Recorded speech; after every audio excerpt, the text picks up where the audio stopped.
പ്രിയപ്പെട്ട പ്രേക്ഷകരെ, ഏറെ പ്രതീക്ഷകളോടെയാണ് ഇത്തവണ UDF സർക്കാരിനെ ജനം അധികാരത്തിലെത്തിച്ചത്. പിണറായി വിജയന്റെ കാലത്ത് നടന്ന അഴിമതിക്കും സ്വജനപക്ഷപാതത്തിനുമെതിരെ ജനം വിധി എഴുതിയാണ് സർക്കാർ അധികാരത്തിൽ വന്നത്. ഈ സർക്കാരിൻ്റെ പ്രധാനപ്പെട്ട വാഗ്ദാനങ്ങളിലേറെയും ഇപ്പോൾ അവരുടെ മുന്നിൽ ഒരു വലിയ വെല്ലുവിളിയായ ഒരു ചോദ്യം ചിഹ്നമായി നിൽക്കുന്നു. പ്രതിപക്ഷത്ത് നിൽക്കുന്ന സമയത്ത് നിരവധി വാഗ്ദാനങ്ങൾ ഉന്നയിച്ച് ജനങ്ങളുടെ വിശ്വാസം ആർജിച്ചാണ് UDF സർക്കാർ അധികാരത്തിൽ വന്നത്. അതിൽ ഏറ്റവും പ്രധാനപ്പെട്ട ഒന്നായിരുന്നു തൊഴിലില്ലായ്മ പ്രശ്നം. അതായത് PSCയിലും കേരള ദേവസ്വം റിക്രൂട്ട്മെന്റ് ബോർഡിലും അടക്കം നിരവധി പരീക്ഷകൾ നടത്തി ജോലി കാത്തു നിൽക്കുന്ന ഉദ്യോഗാർത്ഥികളുടെ താല്പര്യം സംരക്ഷിക്കും, പിൻവാതിൽ നിയമനം അവസാനിപ്പിക്കും, സ്വജനപക്ഷപാതം അവസാനിപ്പിക്കും, റിക്രൂട്ട്മെന്റിലെ അഴിമതി അവസാനിപ്പിക്കും എന്നൊക്കെ പറഞ്ഞാണ് നമ്മുടെ സർക്കാർ അധികാരത്തിൽ വന്ന് VD സതീശന്റെ നേതൃത്വത്തിലുള്ള സർക്കാർ അധികാരത്തിൽ വന്നത്. എന്നാൽ ഇപ്പോഴിതാ അവർ പറഞ്ഞതിൽ നിന്നും പലതിൽ നിന്നും വ്യതിചലിച്ച് പോവുകയാണ്. PSCയിലെ അഴിമതി കണ്ടെത്തുന്നതിന് വേണ്ടി ഒരു സ്പെഷ്യൽ ഇൻവെസ്റ്റിഗേഷൻ ടീമിനെ നിയോഗിച്ചു. അവിടെ അഴിമതി ഉണ്ടെന്ന് ഈ ടീം കണ്ടെത്തി കഴിഞ്ഞു. അതിൻ്റെ കൂടുതൽ ആഴത്തിലുള്ള അഴിമതികളിലേക്ക് കൂടുതൽ പരാതികൾ എത്തിക്കൊണ്ടിരിക്കുന്നു. അതിലേക്ക് അന്വേഷണം പോകും, പ്രതികളെ വെളിച്ചത്ത് കൊണ്ടുവരും എന്നൊക്കെ നമ്മൾ പ്രതീക്ഷിച്ചിരിക്കുന്നു. പിൻവാതിൽ നിയമനം അവസാനിപ്പിക്കും എന്നൊക്കെ നമ്മൾ പ്രതീക്ഷിക്കുന്നു. പക്ഷേ ഇതിനിടയിൽ ഒരു വലിയ പ്രശ്നം ഉയർന്നു വന്നിരിക്കുന്നു. അതായത് ഗുരുവായൂർ ദേവസ്വം ബോർഡിന് കീഴിലുള്ള സ്ഥാപനങ്ങളിൽ ഒഴിവുകളിലേക്ക് കേരള ദേവസ്വം റിക്രൂട്ട്മെന്റ് ബോർഡ് നടത്തിയ പരീക്ഷ, ആ പരീക്ഷ എഴുതിയെങ്കിലും ഉദ്യോഗാർത്ഥികൾ 1 ലക്ഷത്തോളം പേർ ആ പരീക്ഷ എഴുതി. പക്ഷേ അതിൻ്റെ ഫലം പ്രഖ്യാപിക്കാൻ സാധിച്ചിട്ടില്ല. കാരണം ഗുരുവായൂർ ദേവസ്വത്തിന് കീഴിലുള്ള കരാർ ജീവനക്കാർ ഹൈക്കോടതിയെ സമീപിച്ച് ഈ പരീക്ഷ നടത്തുന്നതിന് എതിരായി ഒരു വിധി സമ്പാദിച്ചു. ആ വിധിക്കെതിരെ ഉദ്യോഗാർത്ഥികളടക്കം സുപ്രീം കോടതിയിൽ സ്പെഷ്യൽ ലീവ് പെറ്റീഷൻ കൊടുത്ത് അതിൻ്റെ വിധി വരുന്നതും കാത്തിരിക്കുകയാണ്. ഇതൊക്കെ നടക്കുന്നത് കഴിഞ്ഞ പിണറായി സർക്കാരിൻ്റെ കാലത്താണ്. അന്ന് പരീക്ഷ എഴുതിയത് 38 തസ്തികകളിലേക്ക് ഏതാണ്ട് 1 ലക്ഷത്തിലധികം ഉദ്യോഗാർത്ഥികളാണ്. ഇവരിൽ പലരും ജോലി പ്രതീക്ഷിച്ചിരിക്കുന്നു. ഈ 38 തസ്തിക എന്ന് പറഞ്ഞാൽ ഓരോ തസ്തികയിലും 10ഉം 12ഉം വീതം ഒഴിവുകളുണ്ട്. എങ്ങനെ പോയാലും ഒരു 10, 400, 500 ഒഴിവുകളിന് അടുത്ത് ഇത് വരും. അത് സ്ഥിരം നിയമനമാണ്. നിലവിൽ ഈ തസ്തികകളിലൊക്കെ താൽക്കാലിക ജീവനക്കാരാണ് പ്രവർത്തിച്ചുകൊണ്ട്. ഉദ്യോഗാർത്ഥികൾ സുപ്രീം കോടതിയിൽ പോയപ്പോൾ അതിനൊപ്പം തന്നെ സർക്കാരും ഈ സ്പെഷ്യൽ ലീവ് പെറ്റീഷനിൽ കക്ഷി ചേർന്നു. ഇടത് സർക്കാർ കക്ഷി ചേർന്നു. ഇത് കോടതിയിൽ ഇതിൻ്റെ വാദം നടന്നുകൊണ്ടിരിക്കുകയാണ്. അതിനിടയിലാണ് ഭരണം മാറുന്നതും നമ്മളെല്ലാം പ്രതീക്ഷയോടെ കാത്തിരുന്ന UDF സർക്കാർ അധികാരത്തിൽ വരുന്നത്. ദേവസ്വം മന്ത്രിയായിട്ട് KM മുരളീധരൻ എത്തി. വലിയ മാറ്റമുണ്ടാകുന്ന, വലിയ ചലനമുണ്ടാകുന്ന നിരവധി തീരുമാനങ്ങൾ അദ്ദേഹത്തിൻ്റെതായിട്ട് വന്നു. എന്നാൽ ഏറ്റവും നിരാശാജനകമെന്ന് പറയട്ടെ, ഈ ഗുരുവായൂർ ദേവസ്വത്തിലെ പരീക്ഷ സംബന്ധിച്ച്, അവിടുത്തെ നിയമനം സംബന്ധിച്ചിട്ടുള്ള ഏറ്റവും നിരാശാജനകമായ ഒരു തീരുമാനമാണ് KM മുരളീധരൻ്റെ ഭാഗത്തു നിന്നും ഉണ്ടായിരിക്കുന്നത്. സുപ്രീം കോടതിയിൽ ഇപ്പോൾ നടക്കുന്ന കേസിൽ, അതായത് ഇവിടുത്തെ ഉദ്യോഗാർത്ഥികൾ നൽകിയ കേസിൽ സ്പെഷ്യൽ ലീവ് പെറ്റീഷനിൽ കക്ഷി ചേർന്നിരുന്ന സർക്കാർ ഇപ്പോൾ അതിൽ നിന്നും പിന്മാറിയിരിക്കുന്നു. ഇത്രത്തോളം ഈ 1 ലക്ഷത്തോളം പരീക്ഷാർത്ഥികൾ അല്ലെ ഉദ്യോഗാർത്ഥികളുടെ മനസ്സിൽ കനൽ കോരിയിട്ടുകൊണ്ട് അവരുടെ പ്രതീക്ഷകൾ തല്ലിക്കെടുത്തിക്കൊണ്ടാണ് സർക്കാർ ഇതിൽ നിന്നും പിന്മാറിയിരിക്കുന്നത്. അതിന് പറയുന്ന ഒരു കാരണം കൂടിയുണ്ട്. 1978 ഗുരുവായൂർ ദേവസ്വം ബോർഡ് ആക്ട് പ്രകാരം ദേവസ്വം ഭരണസമിതിക്ക് മാത്രമേ അവിടെ നിയമന അധികാരമുള്ളൂ.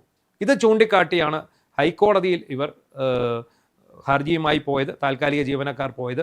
ആ വിധിയെ ചോദ്യം ചെയ്തുകൊണ്ടാണ് ഇപ്പോൾ സുപ്രീം കോടതിയിൽ അപ്പീൽ പോയിരിക്കുന്നത്. ഏതാണ്ട് ഇതേ നിലപാട് തന്നെയാണ് മന്ത്രി മുരളീധരനും സ്വീകരിച്ചിരിക്കുന്നത്. ഈ അതിൻ്റെ ആദ്യ പടി എന്നുള്ള നിലയിൽ നിന്നാണ് ഈ സർക്കാർ കക്ഷി ചേർന്നിരുന്നത്. സുപ്രീം കോടതിയിൽ കക്ഷി ചേർന്ന ആ ഒരു തീരുമാനത്തിൽ നിന്ന് സർക്കാർ പിന്മാറിയത്, ആ സ്പെഷ്യൽ ലീവ് പെറ്റീഷനിൽ നിന്നും സർക്കാർ പിന്മാറിയത് ഈ സർക്കാരിൻ്റെ ഒരു നിലപാടായിട്ട് തന്നെ വിലയിരുത്തുന്നു. അതുകൂടാതെ ഇന്നലെ മുരളീധരൻ ഇക്കാര്യം അസന്ദിഗ്ധമായിട്ട് പറയുകയും ചെയ്തിട്ടുണ്ട്.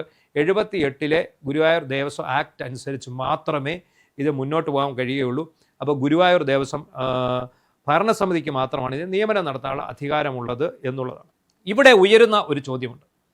കേരള ദേവസ്വം റിക്രൂട്ട്മെന്റ് ബോർഡ് എന്ന് പറയുന്ന ആ ഒരു പ്രസ്ഥാനം കേരളത്തിലെ മുഴുവൻ ദേവസ്വം ബോർഡുകളിലും നിയമനം നടത്തുന്നതിന് വേണ്ടി, അതായത് ദേവസ്വം ബോർഡിൻ്റെ അധ്യാപക അനധ്യാപന നിയമനങ്ങൾ വരെ നടത്തുന്നതിന് വേണ്ടിയുള്ള ഒരു സ്ഥാപനമാണ് ഈ കേരള ദേവസ്വം റിക്രൂട്ട്മെന്റ് ബോർഡ്. അപ്പോൾ ആ ബോർഡിൻ്റെ അധികാര പരിധിക്ക് വെളിയിലാണ് ഗുരുവായൂർ ദേവസ്വം എന്നാണ് സർക്കാരും കോടതികളും പറയുന്നത്. എന്തുകൊണ്ട് ഈ ഗുരുവായൂർ ദേവസ്വം കൂടി ഈ ദേവസ്വം റിക്രൂട്ട്മെന്റ് ബോർഡിൻ്റെ പരിധിയിൽ വരുന്നില്ല എന്നാണ് ഉദ്യോഗാർത്ഥികൾ ചോദിക്കുന്നത്. അത് ചോദിക്കാൻ ഒരു പ്രധാന കാരണം, ഈ ഉദ്യോഗാർത്ഥികളൊക്കെ പരീക്ഷാ ഫീസ് അടച്ചിട്ടാണ് ഈ ദേവസ്വം റിക്രൂട്ട്മെന്റ് ബോർഡ് നടത്തിയ പരീക്ഷയിൽ അപ്പിയർ ചെയ്തിരിക്കുന്നത്. ആ പരീക്ഷ എഴുതി 300 രൂപ മുതൽ 1000 രൂപ വരെ വിവിധ തസ്തികകളിൽ അവർ പരീക്ഷാ ഫീസ് അടച്ചിട്ടാണ് അവർ ഇതെഴുതി അതുപോലെ പ്രിപ്പയർ ചെയ്ത് എഴുതിയതാണ്. അപ്പോൾ ഇതെല്ലാം ചെയ്തു പരീക്ഷയെ നടത്തി ഏതാണ്ട് റാങ്ക് ലിസ്റ്റും തയ്യാറാക്കി വെച്ചിരിക്കുകയാണ്. അത് പ്രസിദ്ധീകരിക്കാനുള്ള അധികാരം അനുവാദം ഏതായാലും ഈ ദേവസ്വം റിക്രൂട്ട്മെൻറ്റ് ബോർഡിനില്ല. അവിടെ നിയമനം നടത്താനുള്ള അനുവാദമില്ല എന്നാണിപ്പോൾ സർക്കാരും പറയുന്നത്. നേരത്തെ കോടതി മാത്രമേ പറയുന്നുള്ളായിരുന്നു. അന്ന് ഇടത് സർക്കാർ ഭരിച്ചിരുന്ന സമയത്ത് സർക്കാർ ഈ പരീക്ഷാർത്ഥികൾക്കൊപ്പമായിരുന്നു. എന്നാൽ ഇപ്പോൾ അത് നേരെ മാറുന്നു. എന്ത് സംഭവിക്കുന്നു? നേരെ അത് കോടതി എന്ത് തീരുമാനിച്ചോ ആ നിലയിലേക്ക് തന്നെ സർക്കാരും പോയിക്കൊണ്ടിരിക്കുന്നു. അപ്പോൾ ഉദ്യോഗാർത്ഥികൾ ചോദിക്കുന്ന ചോദ്യം, അങ്ങനെ ഉണ്ടെങ്കിൽ എന്തിന് ദേവസ്വം റിക്രൂട്ട്മെൻറ്റ് ബോർഡ് ഇങ്ങനെ ഇവിടെ ഒരു പരീക്ഷ നടത്തി? ഇത്തരം ഒരു പരീക്ഷ നടത്താൻ ഇവർക്ക് ആര് അനുവാദം കൊടുത്തു?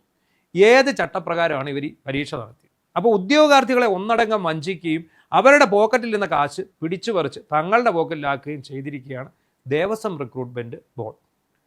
സർക്കാർ അതിന് ഒത്താശ ചെയ്തു.